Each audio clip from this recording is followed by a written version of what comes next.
Hello, welcome to Tax Time with Timalyn. I am your host, Timalyn Bowens, America's favorite EA. Here on Tax Time with Timalyn, I answer your tax relief questions. So if you have a tax relief question that you would like for me to answer here on Tax Time with Timalyn, be sure to send it in to inquiries at bowenstaxsolutions.com. You can catch Tax Time with Timbaland every Friday morning at 10 a.m. Eastern on my YouTube channel. So, the question I'm going to be answering today is one that I hear very often. And I'm actually glad that it got asked because it's also one of those that people take a little bit of information and they get it confused and they twist it around. So by the time it makes it to people, it's not all the way true. So today's question is, how long does the IRS have to collect back taxes? Okay, got it? How long does the IRS have to collect back taxes? So I wouldn't say everybody knows, but I'd say it's pretty common that there is a 10-year statute, okay? So the IRS has 10 years to collect back taxes from you. But the part where people mess up is when the 10-year clock starts ticking, okay? So there's something called a collection statute expiration date. If you were looking in tax law or different publications and things, you'll see it referred to as the CSED. So collection statute expiration date is the CSED, and that's what I'll be referring to it as well. The CSED lets us know the last date that the IRS can collect this tax from you. Okay. So the clock starts ticking when the tax is actually assessed. And this is the time that we start from, not when the tax was due. For example, I've had clients come, they haven't filed taxes for, let's say, 10 years. And I wish I was exaggerating, but I'm not. And you may be listening to this and you're in that same boat. You haven't collect or filed taxes in 10 years. You haven't heard from the IRS. So, if you haven't heard from the IRS, that means one of two things. Right now, you're a small fish, they're not worried about you. Two, they're building your case so they can just slam the lid on your coffin. Or three, they have created what's called an SFR. An SFR is a substitute for a return, and they've already figured out how much they believe you owe.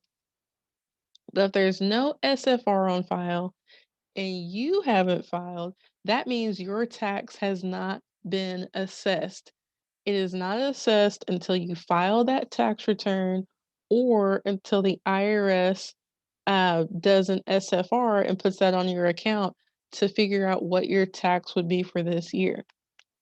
This is why whenever I talk to my tax relief clients, I always tell them the first thing that you do when you retain me is you make sure you sign the engagement letter, of course, but we also get that 2848, which is a tax power of attorney. And the first thing I'm going to do is I'm going to call the IRS to obtain your IRS transcript. What the IRS transcript allows me to do is see if any tax has actually been assessed. It's going to allow me to see when it was assessed so I can figure out what the last date the IRS can collect on for certain years. Because, see, this is what happens. People see that they have a tax debt and they lump it all up together. But you could actually end up paying thousands of dollars over what you legally have to by doing that. Let me give you an example.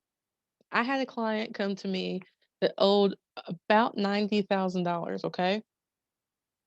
I look at the information that they have, information that the IRS provided. on top of that, okay? Not the transcripts, just information that the IRS provided about various years that they owed. All right. Well, I took one look at it, and because I knew the tax law and I could see when it was assessed, I knew that multiple years on this document that the IRS gave them and said that they owed, they actually, in fact, did not owe. Now, don't get me wrong, they earned the money, the taxes accumulated.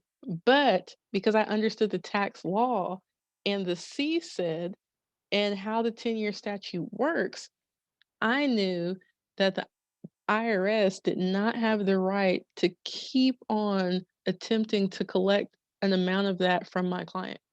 So, long story short, even though I kind of already went long on it, but I'm going to make it shorter now. We went from almost $90,000 to this client only having to pay 35, and the 35 they were able to set up an arrangement and get that knocked out.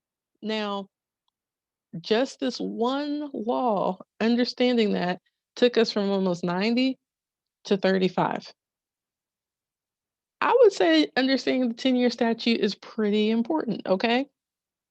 But there are several things that can suspend the 10-year statute. So what that means is it pauses it for you. If you're in a time when it pauses, the IRS cannot collect on the debt, and so this time is added to the back end of the 10 years. For example, if the original statute is set to expire, let's say January 1st of 2025, and then the statute is paused for 6 months, the new statute's expiration date, or the statute's new expiration date, sorry, will be July 1st, 2025. You see how we added that 6 months onto the end of it? But the IRS cannot arbitrarily extend the 10 years. It has to be something where there was a pause or toll. But under certain regulations, there are events that trigger a toll on the 10-year collection statute. So I have 7 of them here. I'm going to share those with you and also tell you where it's at in the revenue code and give you some examples as well. So, number one, when you're filing an offer in compromise, an offer in compromise is where you settle your debt with the IRS for pennies on the dollar. It's what you hear about from the big tax relief firms on the radio, newspaper, TV. If you're filing an offer in compromise, while that application is being processed, this is going to suspend the 10-year statute, and if the offer is not accepted, it's going to add time on to the end of that 10-year statute. This is found in Internal Revenue Code section 301.7122-1, subsection I. Okay? The next thing, number 2, is going to be filing of a collection due process hearing request. Okay? So if you feel like the IRS has not given you due process and being able to set up an arrangement to pay your taxes, then you can file this collection of due process hearing request. Okay? So if you feel they jumped straight to a lien, they jumped straight to a levy, took all your money, that's when you would do a CDP, collection due process hearing, okay? This is under Internal Revenue Code section 301.6330-1, subsection G. The next one, this is the one I see all too often. When you file bankruptcy, the time added for a bankruptcy filing includes the time in bankruptcy plus 6 months. So you were really just drawing it out for that one. And that one's going to be Internal Revenue Code section 6503, subsection H. So just keep in mind, if you do have taxes that qualify for a bankruptcy, which all back taxes do not, if you don't know which ones do, you can go back on the YouTube channel and check out Will a Bankruptcy Clear Back Taxes? I go over all of the rules for your back taxes to actually be discharged into bankruptcy.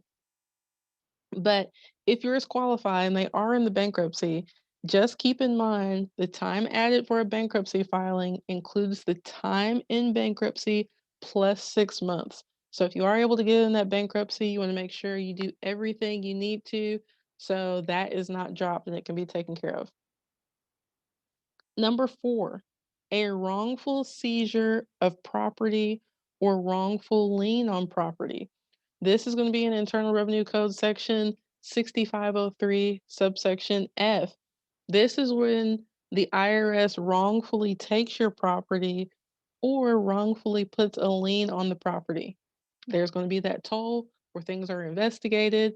They can no longer use any enforcement tactics. Once that is lifted, that time is going to be added on to the end of the 10-year statute. Let me see, 1, 2, 3, 4. Number 5, if the taxpayer is outside of the United States for a continuous period of 6 months or more. So if you are an expat, they're still going to figure out how to get you to pay those back taxes. But if you're outside of the country for 6 months or more, there's going to be a toll because it is going to be harder for the IRS to get the back taxes from you. But don't think you can just leave for 10 years and come back. What's going to happen is the time that you were gone, that's going to be added on to the back of the 10-year statute. So it's just extending, pushing that collection statute expiration date out. Okay. So what are we on? Number 6. I'm sorry. Taxpayer outside of the United States for a continuous period of 6 months or more. That is going to be found in Internal Revenue Code section 6503C. Number 6. If the assets of a taxpayer are in custody of a court, this is found in Internal Revenue Code section 6503B. Now, this typically involves a divorce, not always, but typically that's where I see taxpayers' assets are in custody of the court because they're trying to divvy up what asset goes where. So just keep in mind too, I've seen spouses that were able to come together and figure out this back tax thing without having to get the courts involved. But if you are in an asset custody battle, then that is going to put a toll on this amount of time that the IRS has, and that's going to be added on to the back. Just keep that in mind. Last but not least, if there's an issuance of a notice of deficiency, this is found in Internal Revenue Code section 6503A. So I just shared with you 7 different ways that you can end up giving the IRS more time to collect back taxes from you.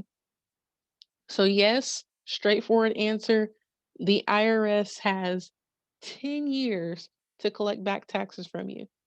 The 10 years starts when the tax is actually assessed.